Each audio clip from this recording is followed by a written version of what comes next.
Operation डेमिंगो एक खास mission है। इस मिशन में हमारे अंडरकवर कॉप्स गैंगस्टर्स बनकर क्राइम सिंडिकेट्स में, गैंग्स में घुस गए हैं। और ये पैंट तुम्हें कहां से मिली? क्योंकि क्राइम स्पॉट पर मुझे तो ऐसी कोई पैंट नहीं मिली। सीआईडी के बेकसूर ऑफिसर्स मारे जा रहे हैं और आपकी मदद से हम उन्हें बचा सकते हैं। ये कैसे हो सकता है? दया का खून मेरी पैंट में। दया की जान खतरे में।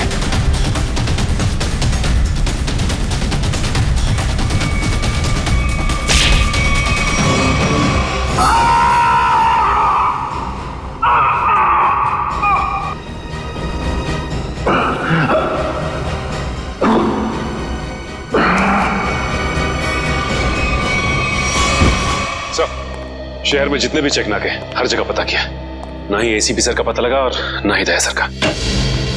एसीपी का तो पता नहीं लगा, लेकिन दया का पता लग गया। पता चल गया? कहाँ है वो? जी, उन्हें कुछ गुंडे उठाकर कहीं कैद करके रखे हुए हैं। उनकी हालत बहुत खराब है। ये डॉक्टर प्रमोद, गुंडे ने जबरदस्ती उठा करके ले गए थे। एक्चुअली दया की पीठ में गोली लगी थी जो गुंडों ने इनसे निकलवाई थी। दया सर को गोली लगी थी? अभी दया कैसा है? खतरे से बाहर है? कुछ कह नहीं सकते। मैंने गोली तो निकाल ली है, पर वहां का माहौल जिस तरह का है, किसी भी मरीज के लिए वो ठीक नहीं है। आपको कुछ तो याद होगा डॉक्टर साहब, कहाँ है उन गुंडों का अड्डा?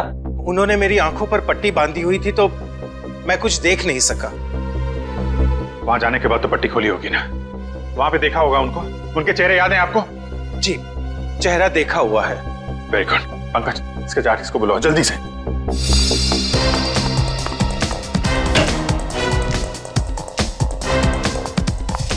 अभिजीत, वो मैं तुमसे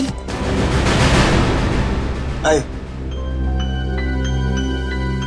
सर, आप यहाँ पे? हाँ, मैं यहाँ पर।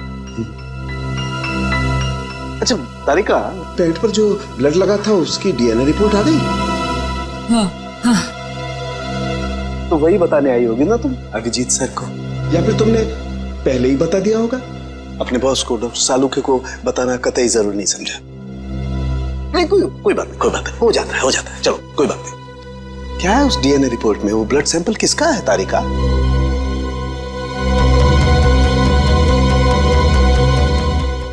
दया का। दया का। अच्छा, वो पेंट जिस पर ये ब्लड था, वो पेंट किसकी?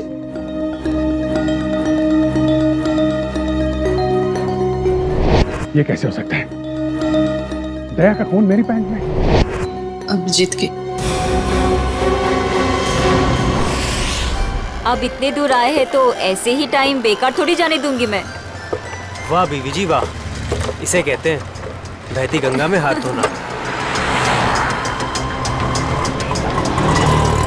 केतन, बहुत प्यास लगी है, नारियल पानी पीते हैं, चलो ना। केतन, अरे नहीं, क्यों? छोड़ो। चलो ना प्लीज। केतन,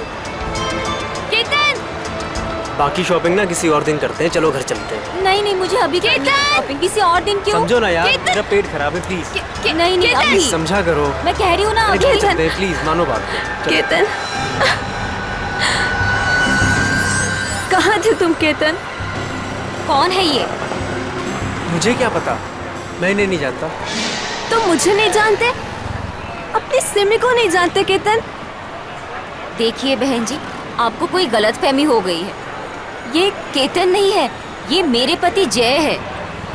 मुझे अपने पति को पहचानने में कोई गलतफहमी नहीं हुई। ये मेरे केतन हैं। शायद आपके पति की शक्ल मेरे से मिलती होगी। मेरा नाम तो जय है, जय धनकिशोर।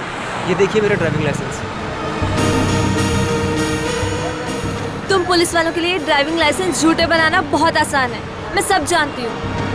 पर तुम ऐसा क्यों कर रहे हो? पुलिस? बहन जी, ये पुलिस में नहीं है, ये तो मार्केटिंग मैनेजर है। ये मार्केटिंग मैनेजर नहीं, मेरे पति हैं, एक पुलिस ऑफिसर। 6 साल पहले केस की ड्यूटी के लिए गए थे और आज तक वापस नहीं लौटे। 6 साल पहले? हाँ। आपकी शादी कब हुई? 5 साल पहले। तुम मुझ पे शक कर रही हो, और वो भी इस अजनबी औरत के कहने पे। चलो। केतन रुको, केतन।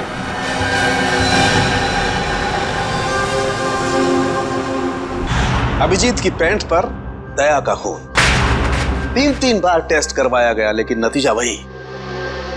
और इसीलिए तुमने वो पैंट चुपचाप तारिका को दे दी, क्योंकि तुम्हें मालूम था कि उस पैंट पर दया का खून लगा हुआ है। अगर मुझे पता होता कि मेरी पैंट पे दया का खून है तो मैं उसे टेस्ट करने के लिए देता ही क्यों?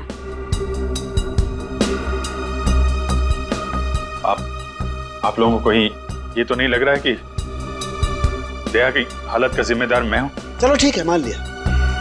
अगर तुम जिम्मेदार नहीं हो तो चोरी छुपे वो पैंट तारिका को देने का क्या मतलब? वो पैंट तुम डायरेक्ट मुझे भी दे सकते थे। दे सकता था सर, लेकिन आपकी आंखों पे मेरी खिलाफत का चश्मा चढ़ा रहता है। मुझे नीचा दिखाने का कोई मौका नहीं छोड़ते हैं आप, इसलिए आपको वो पैंट नहीं दी थी मैंने। और इसीलिए सीनियर इंस्पेक्टर अभिजीत, आपने ये भी नहीं बताया कि जिस वक्त दया जख्मी हुआ आप खुद वहां पर मौजूद थे।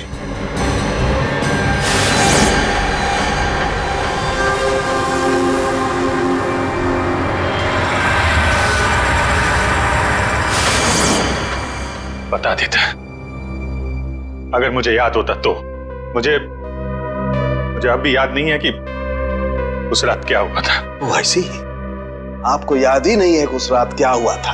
सालुंके साहब, हम लोग अभिजीत सर और दया सर की दोस्ती की कस्में खाते हैं और आप उन पे इतने गंदे इल्जाम लगा रहे हैं। हाँ सर, अभिजीत सर अपनी जान दे देंगे लेकिन दया सर पे खरोच नहीं आने देंगे। ओ, चलो ठीक है, मान लेता हूं। मैं अपने शब्द वापस लेता हूं। I am sorry. मैं मान लेता हूं कि दया आज जिस हालत में है उसका जिम्मेदार अभिजीत नहीं है, लेकिन मैं ये बात मानने को कतई तैयार नहीं हूं कि जब दया घायल हुआ अभिजीत वहां था तो भी उसे कुछ याद नहीं। कोई तो ऐसी बात होगी जो अभिजीत के दिमाग में घुस गई होगी, कुछ तो। इट्स इम्पॉसिबल, कुछ भी याद नहीं है। डॉक्टर साहब, मेरी दुखती हुई नस पे नमक मत छिड़किए। आप अच्छी तरीके से जानते हैं कि मेरी याददाश्त। जानता हूं अभिजीत, याद दिलाने की कोशिश मत करो। मैं अच्छी तरह से जानता हूं कि जब सीनियर इंस्पेक्टर अभिजीत मुसीबत में होते हैं उनके पास अपने बचाव के लिए बहुत शानदार हथियार होता है, उनकी याददाश्त। प्लीज सालुंके सर, आप अभिजीत की इंटेग्रिटी पे hold on doctor Tarika. Integrity का पाठ आप मुझे मत पढ़ाइए, क्योंकि आपने सीआईडी का सबसे बड़ा नियम तोड़ा है, हम लोगों से इतना इंपॉर्टेंट सुराग छुपाने का। Understand that? इंटीग्रिटी। सर, उस रात की कोई ऐसी बात जो आपको याद हो? कुछ भी?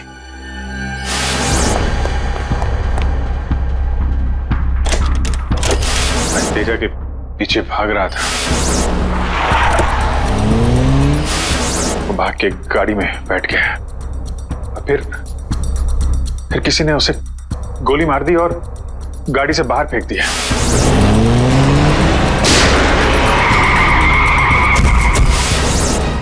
जब मैं भाग के तेजा की लाश के पास पहुंचा तो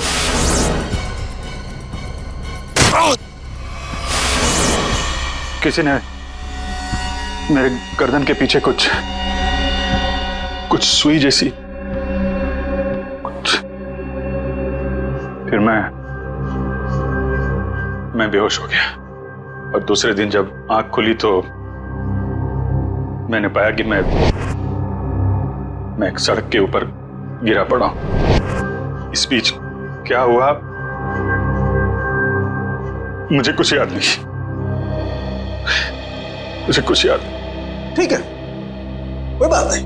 उस रात एग्जैक्टली क्या हुआ था ये पता चल जाएगा इस गोली के जरिए।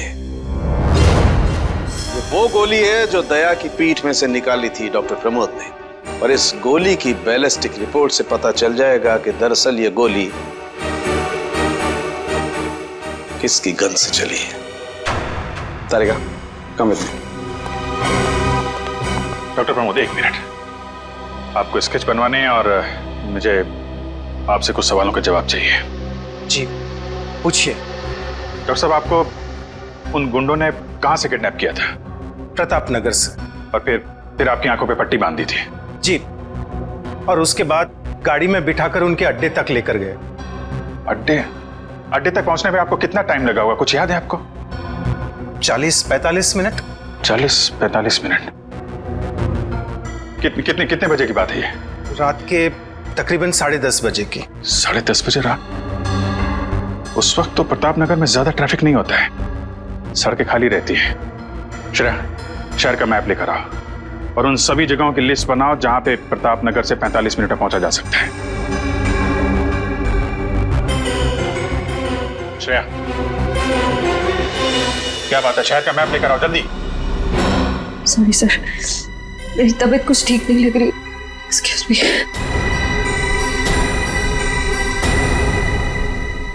आई कांट बिलीव दिस माया। तुम्हें अपने पति की बात पे विश्वास नहीं है, लेकिन उस अनजान औरत की बात पे पूरा भरोसा है। एक औरत दूसरी औरत की आंखों में झांककर देख सकती है कि वो सच कह रही है झूठ, और उसकी आंखों में सच्चाई नहीं, उसके आंसू झूठे नहीं थे। माया, उसने 2-4 आंसू क्या बहा दिए, वो सच्ची हो गई, और मुझे रोना नहीं आता तो मैं झूठा हूँ। सच बताओ, बताओ सच की कितने बीवी है तुम्हारी, और बताओ मुझे जे। अरे मुझसे एक तो समझ नहीं रही, मैं और रख के क्या करूंगा?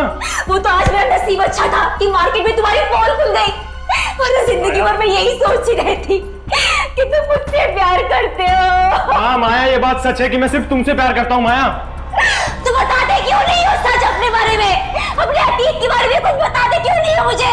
माया, सब कुछ तो तुम्हें पता है कि मेरा आगे पीछे कोई नहीं है, तो तुम्हारे अलावा है कौन मेरा? और तुम्हारा काम पुलिस में हो या मार्केटिंग मैनेजर हो? मार्केटिंग? माया, सब झूठ। मुझे तुम्हारे ऑफिस जाना है, बस आई डोंट केयर, मुझे तुम्हारे ऑफिस जाना है। ठीक है, ऑफिस जाना है, मैं तुम्हें अगले हफ्ते अपने ऑफिस लेके चलूंगा। खुश? क्यों अगले हफ्ते क्यों? हाँ, तो कल क्यों नहीं? बल्कि मैं कहती हूँ कल नहीं, मुझे आज अभी इसी वक्त तुम्हारे ऑफिस जाना है। शक्की भी एक हाथ होती है यार।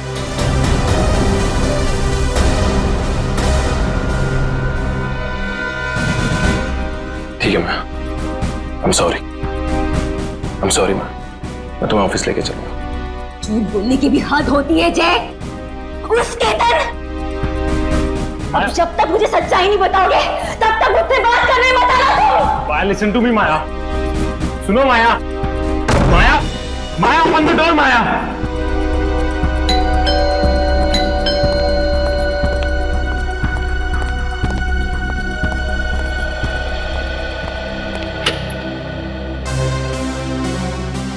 आप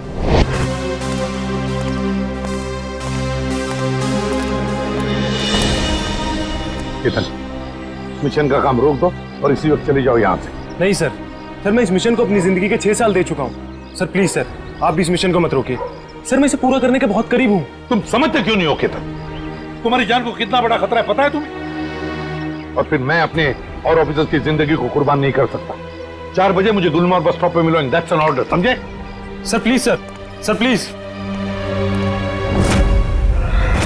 सर कुल मिला के 4 ऐसे इलाके हैं जो प्रताप नगर से 45 मिनट की दूरी पे है। ये है वीके रोड, जहाँ पे कॉल सेंटर्स और ऑफिसेज वगैरह हैं। ये तो वो जगह नहीं हो सकती। ये पश्चिम में श्याम नगर है सर, यहाँ पे ज्यादातर फ्लैट्स हैं। डॉक्टर साहब, आपको अच्छी तरीके से याद है जहाँ पे आपको ले गए थे वो जगह बंगलो या फ्लैट नहीं थी? जी, खंडर जैसी कोई जगह थी। अब बचता है साउथ और ईस्ट। ये साउथ में चित्रकूट नगर है और ईस्ट में विद्याधर नगर। चित्रकूट नगर में तो बहुत सारी दुकानें वगैरह हैं, और विद्याधर नगर यहाँ पे बहुत सारे स्टूडियोज हैं, फिल्म की शूटिंग होती रहती है। अरे श्रेया, अब कैसी तबीयत है तुम्हारी? मैं ठीक हूँ सर, थैंक यू। श्रेया, चाहो तो तुम घर चली जाओ और आराम कर लो, तब तक हम लोग ये सब पता लगाते हैं। नहीं सर, जब तक दया सर और एसीपी सर का पता नहीं चल जाता मुझे चैन नहीं मिलेगा। ओके ठीक है, मतलब दया या तो विद्याधर नगर में है या फिर चित्रकूट नगर में है। डॉक्टर साहब, आपको जहां ले गए थे आसपास से कुछ आवाजें आ रही थी, आपने कुछ सुना था वहां पे?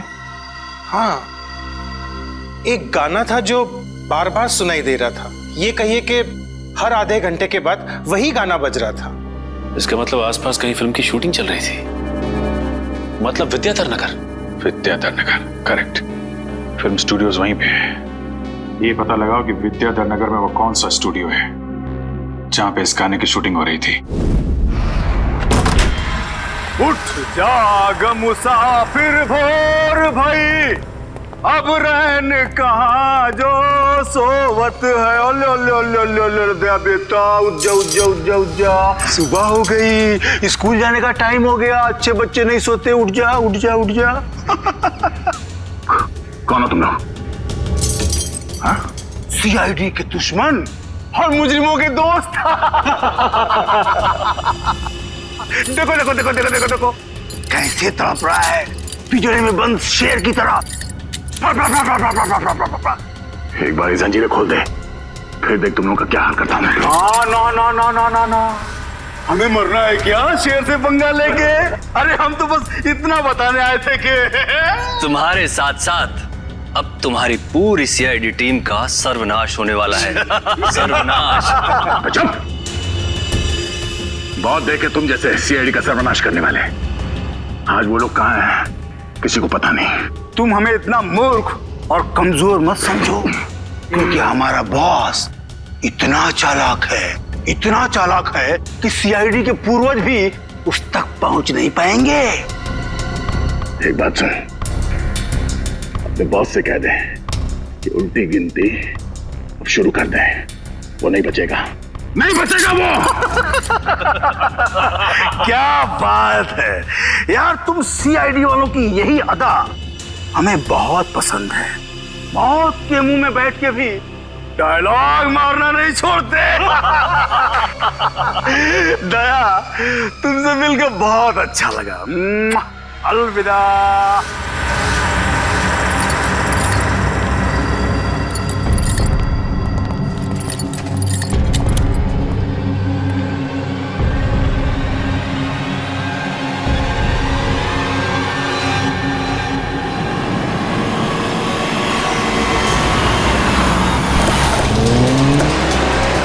चाय और प्यार व्यार गाने की शूटिंग इसी स्टूडियो में चल रही थी ना? हाँ सर, यही है वो विराज स्टूडियो।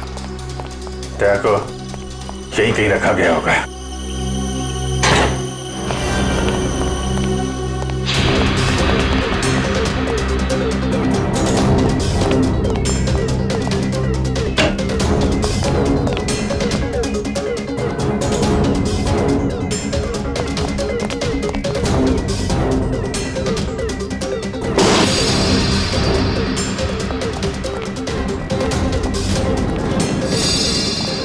इतना सारा खून?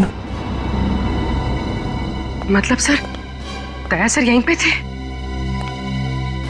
ये जंजीरें, इन जंजीरों से बांध के रखा गया था मेरे दोस्त को। एक बार ये भेड़िए मिल जाएं। सर, ये चाय का ग्लास मिला है। चाय अभी तक गर्म है सर। चाय गर्म है, इसका मतलब वो लोग ज्यादा दूर नहीं गए होंगे।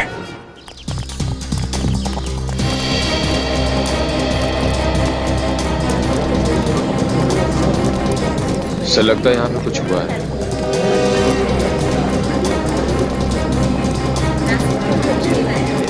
हटिए प्लीज, साइड दीजिए प्लीज, हम लोग सीआईडी से।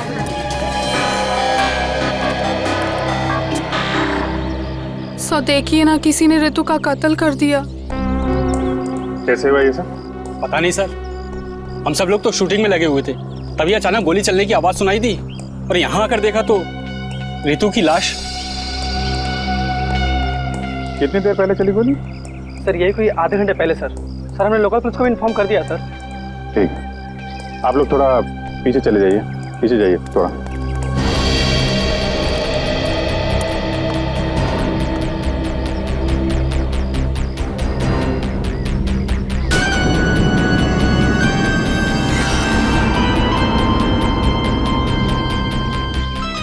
एग्जिट गुंडा है माथे पे।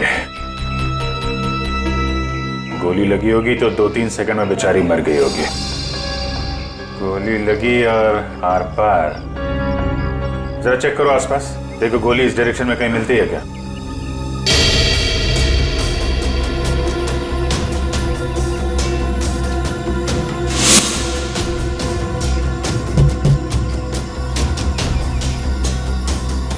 ये बेचारी यहाँ ऐसे बैठी थी, पीछे से किसी ने गोली मारी और ऐसे गिरी, और ये जख्म। ये क्या चक्कर है?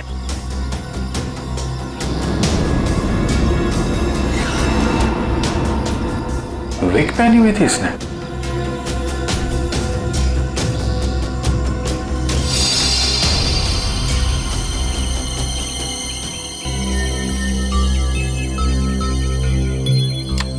सर, हाँ पूरी। गोली मिल गई। राइफल की गोली लगती है। रख लो इसे।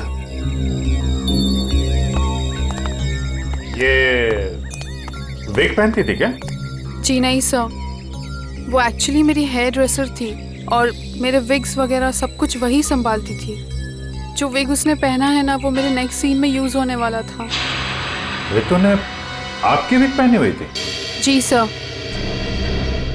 दुष्यंत समझे, जब रितु को गोली मारी गई तो खूनी ने उसका चेहरा नहीं देखा, गोली पीछे से मारी गई है। और जब रितु को गोली लगी तब उसने इनका विग पहन रखा था। मतलब गोली पे रितु का नहीं, आपका नाम लिखा था। क्या? जी हाँ, आपकी जान खतरे में है। ये देखो, 0.338 कैलिबर की गोली है ये, जिससे रितु को मारा गया है, जो सिर्फ स्नाइपर राइफल से चलाई जा सकती है। तो सालुंके साहब, ये इसके सिर पे 2 लाल निशान क्या हैं? ये लाल निशान एंट्री और एग्जिट वुंड है। रितु की खोपड़ी में गोली यहां से घुसी और यहां से बाहर निकली। ये एग्जिट वुंड एंट्री वुंड से आधा इंच करीब नीचे है, मतलब गोली ऊपर से नीचे की तरफ आई है। जी हाँ, गोली रितु की खोपड़ी में यहां से घुसी और यहां से बाहर निकलकर सीधे वैनिटी वैन के फुटबोर्ड पे जाके अटक गई। और हमारे कैलकुलेशंस के हिसाब से गोली चली है यहां से, ऐसे। गोली लगभग 2-3 मंजिल की ऊंचाई से चलाई गई है। काफी कुछ पता लगा लिया सर आपने। हाँ, रितु के केस में तो मैंने काफी कुछ पता लगा लिया है।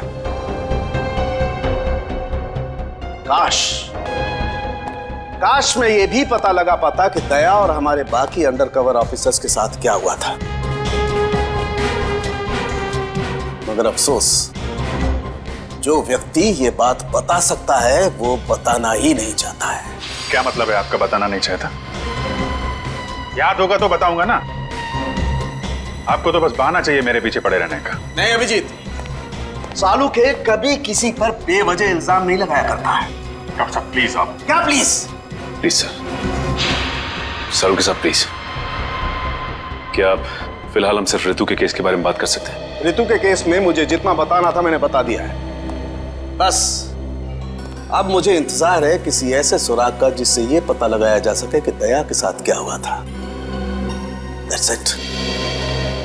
देखा, इसीलिए मैंने तुमसे कहा था कि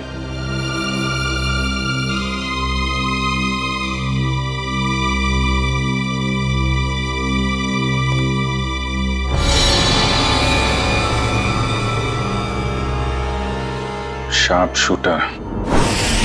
साहब मैं आपको बोल रहा हूँ ना, पिछले 1 हफ्ते से यहाँ कोई शूटिंग नहीं हुई, तो यहाँ किसी का आने का सवाल ही नहीं उठता। मतलब पिछले 1 हफ्ते से तुम्हारे अलावा स्टूडियो में कोई नहीं आया? जी नहीं साहब। मतलब गोली तुमने चलाई? मैं गोली कैसे चला सकता हूँ? मुझे तो दिवाली के पटाखों से भी डर लगता है। तो फिर ठीक से सोच के बताओ, कोई ना कोई तो गया था दूसरे माले में। हाँ साहब, एक प्लम्बर आया था वो पाइप ठीक करने के लिए। दूसरे माले पे? जी हाँ। चलो जरा ऊपर। चलिए।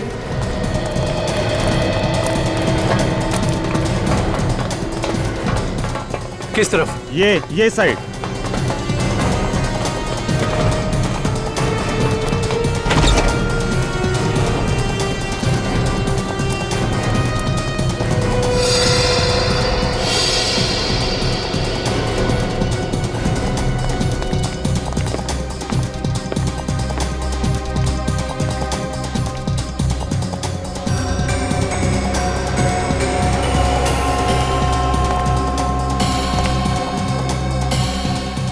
यहां से रितु वहां पे थी और शार्प शूटर ने गोली शायद यहां से चलाई होगी।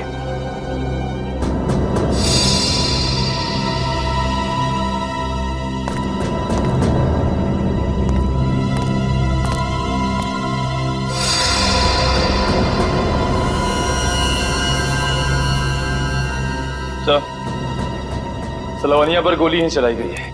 गिरा उस गोली का शेल। तुम साहब इसमें मेरा कोई दोस्त नहीं है साहब प्लीज मेरी शिकायत मत करना साहब, नहीं तो मेरी नौकरी चली जाएगी साहब, प्लीज। फिक्र मत करो। अच्छा ये बताओ कि उस प्लम्बर का चेहरा देखा था तुमने? स्केच बनवा सकते हो? साहब वो क्या है ना कि मुझे बिना चश्मा का ठीक से दिखाई नहीं देता, और वो जिस वक्त आया उस समय मेरा चश्मा कहीं खो गया था और मैं इसी चश्मे को ही ढूंढ रहा था। इस लावण्य का कोई ना कोई दुश्मन तो जरूर है, वरना कोई उसे मारने की कोशिश क्यों करता? इस लावण्य की कुंडली निकाली है सर। इसकी किसी से कोई भी दुश्मनी नहीं थी। हाँ सर, उसकी फिल्में फ्लॉप हो रही थी, तो ऐसा भी नहीं था कि किसी दूसरी हीरोइन ने ईर्ष्या से या जलन से उसे मरवाने की कोशिश की हो। लावण्य ज्यादा अमीर भी नहीं थी, तो पैसों के लिए भी हमला होगा ऐसा लगता नहीं है।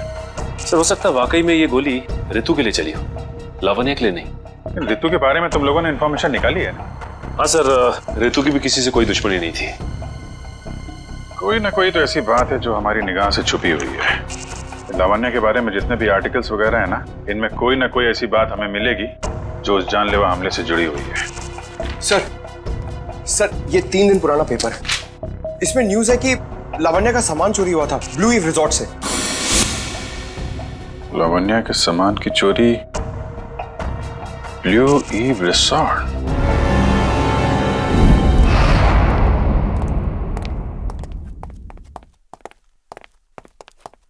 यही रूम है सर।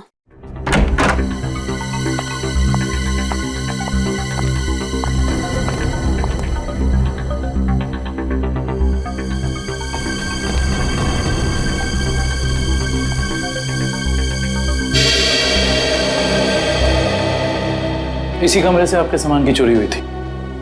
जी हाँ सर, पर कुछ खास सामान नहीं था, यही कुछ 1,500-2 हजार रुपए और नकली ज्वेलरी। और पुलिस को कोई सुराग नहीं मिला यहाँ से? नहीं सर। पर चोर अंदर आया कहाँ से होगा? खिड़की से, एसी डक्ट से, या फिर दरवाजे से आया था। पुलिस के मुताबिक उसने चाबी का इस्तेमाल किया था अंदर आने के लिए। और ये कमरे की चाबी किस किस के पास थी? एक मेरे पास और एक इन लोगों के पास। तो मतलब होटल के किसी अंदर वाले का भी काम हो सकता है? मैडम आप कैसी बातें कर रही है? 15 साल पुराना होटल है हमारा, हमने पूरी ईमानदारी और मेहनत से इसकी गुडविल बनाई है, और हमारे होटल का कोई आदमी ऐसा नहीं कर सकता। या तो ये काम किसी होटल वाले ने किया है, या फिर किसी बाहर वाले ने चाबी चुरा कर उसकी डुप्लीकेट चाबी बनवा ली है। और इन दोनों ही सिचुएशंस में आपका होटल जिम्मेदार है, समझे आप? रहने भी दीजिए ना सर, कहाँ इन छोटे मोटे सामान के लिए आप इन लोगों को परेशान कर रहे हो? लवानिया जी, हम ये पूरी कार्रवाई आपके सामान के लिए नहीं, बल्कि उस आदमी को पकड़ने के लिए कर रहे हैं जिससे आपकी जान को खतरा है। क्योंकि हमें लगता है इस चोरी का संबंध आपके ऊपर हुए जानलेवा हमले से हो सकता है। इसलिए जरा ठीक से याद करके बताइए, और कोई खास सामान या कोई कीमती चीज जो चोरी हुई थी? हाँ, मेरा तो नहीं, मगर मेरी हेयर ड्रेसर ऋतु का सामान चोरी हुआ था, और उसके बाद वो अचानक से उसका मूड खराब हो गया और वो बहुत रो रही थी। ऐसा क्या सामान चोरी हो गया उसका? एक अजीब सा शोपीस था। शोपीस? हाँ, मुझे भी हैरानी हो रही थी कि एक शोपीस के लिए वो इतने आंसू बहा रही है, और मैंने उसे कहा भी कि मैं एक नया शोपीस ला दूंगी उसके लिए, पर शायद वो शोपीस उसके लिए कीमती था। बहुत महंगा शोपीस था क्या? नहीं, चपोलिया बाजार में जो चाइनीज सामान की दुकान है ना, वहीं से लिया था। होगा कुछ 700-800 रुपए का। ट्रिपोलिया बाजार में चाइनीज सामान की दुकान?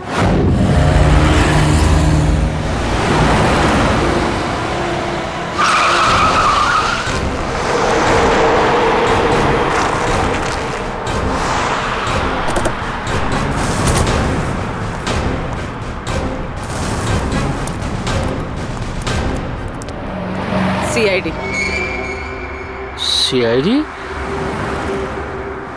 एक खून के सिलसिले में आपसे पूछताछ कर रही हूँ। खून? किसका खून हो गया है? ये ऋतु हैं, फिल्म इंडस्ट्री में हेयर ड्रेसर का काम करती हैं। कुछ याद आया? मैंने तो इसे नहीं देखा कभी। शनिवार को ये आपकी दुकान पे आई थी। इन्होंने एक मूर्ति खरीदी थी। इस जैसी मूर्ति थी। शनिवार को तो मैं छुट्टी पे था। हाँ, सुशांत दुकान संभाल रहा था। क्यों सुशांत, तुमने देखा था इन्हें? हो सकता है यो, शनिवार का दिन बहुत बिजी दिन होता है ना, बहुत से लोग आते हैं। कुछ याद नहीं आ रहा। अच्छा जरा वो मूर्ति दिखाना। वो वाली भी।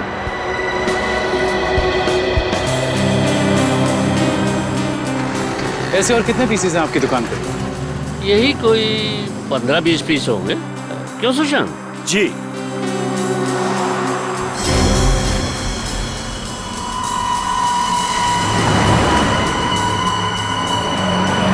ये इन 2 बॉक्सेस पे ये क्रॉस के निशान क्यों लगे?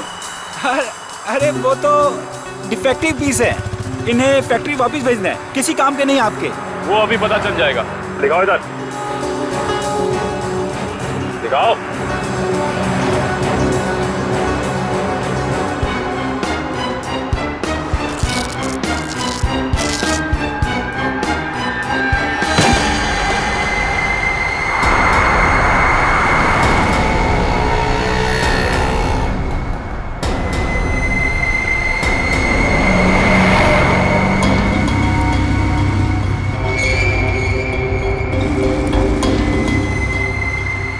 तो ये सब ड्रग्स का चक्कर है? ऋतु को भी ऐसे ही शोपीस बेचा था?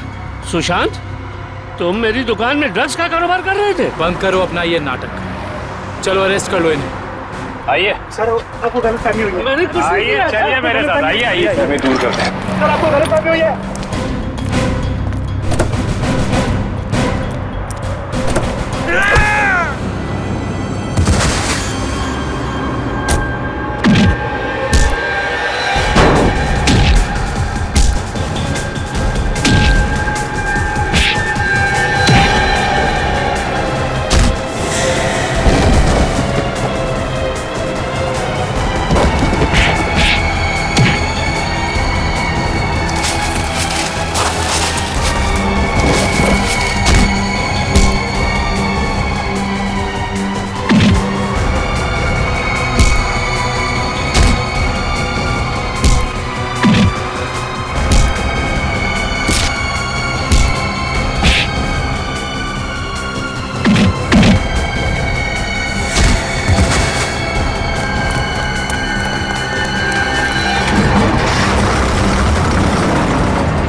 सुशांत, किसने किया ये? बोलो सुशांत, जवाब दो। हाँ बोलो, बोलो सुशांत, किसने किया ये? सुशांत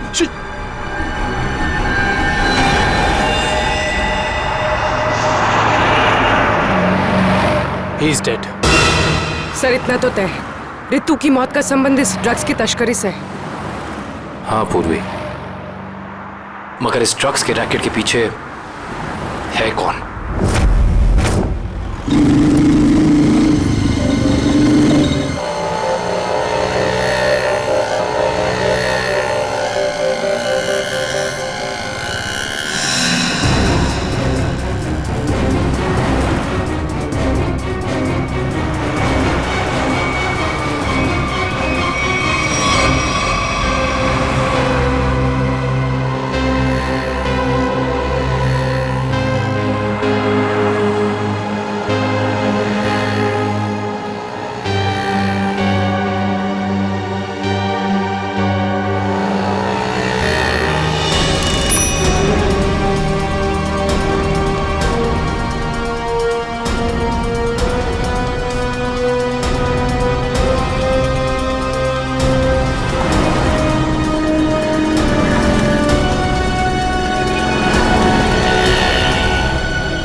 क्या हुआ सर, इतना अर्जेंट बुला लिया?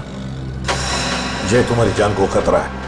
तुम सब लोगों के बारे में किसी को पता चल गया है और वो एक एक करके मारे जा रहा है। ये कैसे हो सकता है सर? आखिर ये खबर खोली किसने? वही तो समझ में नहीं आ रहा है, वही तो पता लगाना है। तुम एक काम करो, इसमें भोपाल की टिकट है और 10,000 रुपये हैं। जल्दी से निकल लो यहां से, जाओ निकल लो जल्दी। जय, जय क्या हुआ? जय, जय,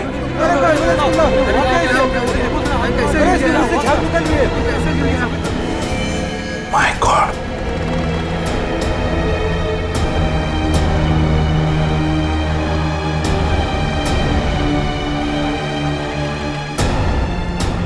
मेरा एक और अंडरकवर कॉप मर गया, एक और सीआईडी ऑफिसर मर गया और मैं उसे बचा नहीं पाया।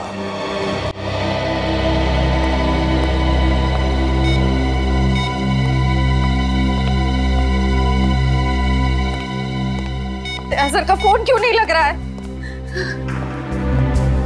श्रेया, दया सर भी वापस आ जाएंगे जैसे अभिजीत सर वापस आ गए। सर कैसे वापस आ जाएंगे? हमें ये भी नहीं मालूम कि दया सर कहाँ है। सर ना दया सर का पता लग रहा है ना ही एसीपी सर का। श्रेया, वो लोग सीआईडी ऑफिसर्स हैं, हजारों बार ऐसे तूफान से गुजर चुके हैं। जहां भी होंगे बिल्कुल ठीक ठाक होंगे वो लोग। सर आप ऐसा कैसे कह सकते हैं? आपने खून देखा था ना, कितना सारा खून पड़ा हुआ था वहां पे। और वो गोली जो दया सर की बॉडी से निकली हुई थी। हाँ श्रेया, मैंने सब कुछ देखा, लेकिन इसका मतलब ये तो नहीं कि सीआईडी ऑफिसर्स नहीं मरते। सर सर आप ठीक तो है ना सर? सर कल से आपका फोन नहीं लग रहा था। हाँ, मैं किसी जरूरी काम में उलझ गया था। कोई टॉप सीक्रेट काम था जो किसी को भी बता नहीं सकता था, तुम लोगों को भी नहीं। सर वो क्या? सर दया सर का कुछ पता नहीं चल पा रहा है। दया सर का कुछ पता नहीं है मतलब? सर दया सर गायब है। तो गया कहाँ वो?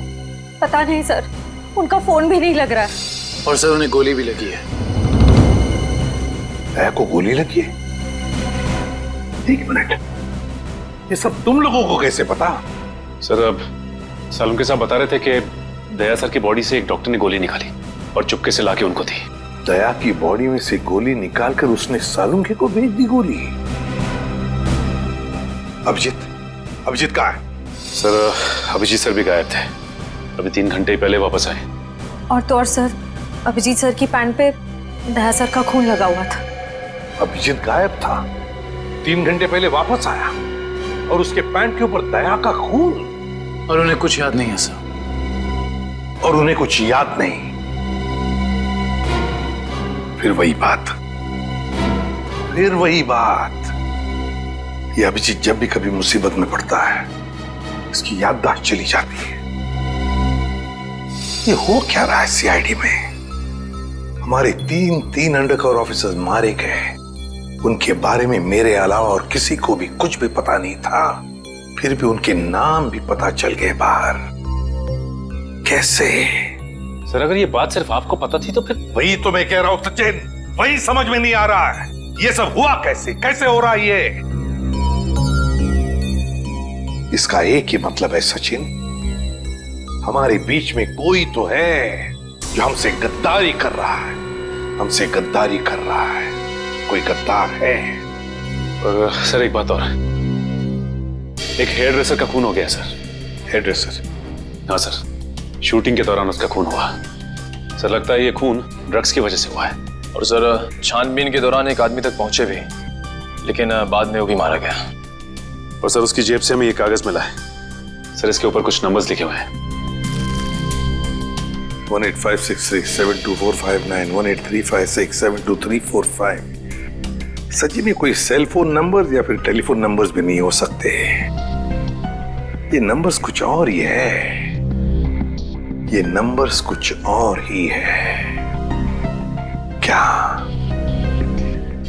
क्या नंबर्स हो सकते हैं ये? आसंक, अरे ये लोग तो तुम्हारे साथ हैं। तुम्हारा ऑफिसर तो तुम्हें ढूंढ ढूंढ के परेशान हो रहे। मैं कहां गया था उनको पता है। अब तू बता, ऐसी कौन सी बात है जो तू मुझे फोन पर नहीं बता सकता था? प्रद्युमन, ये बात हम दोनों अकेले में नहीं कर सकते। क्यों?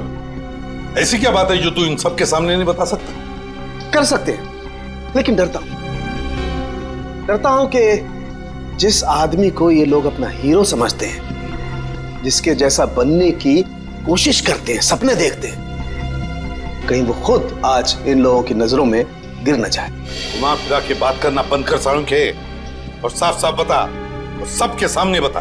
ठीक है, साफ साफ बोलता हूं और इन सब के सामने बोलता हूं, लेकिन जो मैं बताऊंगा उसे सुन करके ये मत सोचना कि मैं किसी से बदला ले रहा हूं या किसी के साथ दुश्मनी निकाल रहा हूं। क्राइम स्पॉट की बैलिस्टिक रिपोर्ट आ गई है। क्या लिखा है रिपोर्ट में? पहली गोली चली कल्लू पर, अभिजीत की गन से। हमारे अंडरकवर कॉप पर? जी हाँ, और इतना ही नहीं, दूसरी गोली लगी भीखू को, दया की गन से। नहीं, ऐसा नहीं हो सकता। अभिजीत और दया सर भीकू और कल्लू को इस तरह से कुर्सी पे बांध के गोली नहीं चला सकते सर। रेडी, बैलिस्टिक रिपोर्ट कभी झूठ नहीं बोलती है। और सबसे इंपॉर्टेंट रिपोर्ट, वो रिपोर्ट जिसकी वजह से मैं इन लोगों को बाहर जाने के लिए कह रहा था। अभिजीत का फोन है। अभिजीत, कहां हो तुम? अभी इसी वक्त फोरेंसिक लैब में चले आओ। Forensic lab? क्यों सर, क्या हुआ? अभिजीत, तुमने गोली चलाई कल्लू पर। कालू को गोली मैंने? सर, मैं एक बेसहारा पे गोली क्यों चलाऊंगा? अभिजीत, तुम अभी इसी वक्त फोरेंसिक लैब चले आओ, and that's an order. Sir, ये बात सुन के जितना धक्का आपको लगा है उतना मुझे भी लगा है। जब तक मैं ये पता नहीं कर लेता कि उस रात क्या हुआ था, मैं नहीं आऊंगा सर। तो क्या तुम मेरे खिलाफ जाओगे? सर, मैं आपके खिलाफ नहीं जा रहा हूं सर।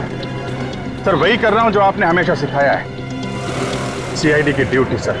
अभिजीत, मना कर दिया? आपके ऑनेस्ट, ब्रिलियंट, इंटेलिजेंट ऑफिसर ने आपका ऑर्डर मानने से मना कर दिया एसीपी साहब। मैं जानता था प्रद्युमन, ये अभिजीत एक न एक दिन पूरी सीआईडी टीम के लिए वो मछली साबित होगा जो पूरे के पूरे तालाब को गंदा कर देती। इस अभिजीत की वजह से पूरी की पूरी सीआईडी टीम बदनाम हो रही है। कलंक है ये अभिजीत, सीआईडी टीम पर एक बहुत बड़ा धब्बा है, कलंक। बस कीजिए सर, बस कीजिए। कितना भला बुरा बोलेंगे आप? मैं बस कर दूं? मैं तो बस कर दूंगा तारिका, लेकिन ये रिपोर्ट, इसका क्या करोगी? ये बस नहीं करेगी तारिका, ये बस नहीं करेगी बॉस। जानते हो इस रिपोर्ट में क्या है? क्या है उस रिपोर्ट में? दया पर गोली किसने चलाई? किसने मारी साळुंखे? किसने मारी गोली? प्रद्युमन, दया पर गोली तुम्हारे honest, intelligent, brilliant officer Abhijeet ने चलाई है। क्या? दया अभिजीत की गोली का शिकार हुआ है प्रद्युमन। अभिजीत ने गोली चलाई है दया पर। अभिजीत ने? हाँ, अभिजीत ने दया को गोली मारी।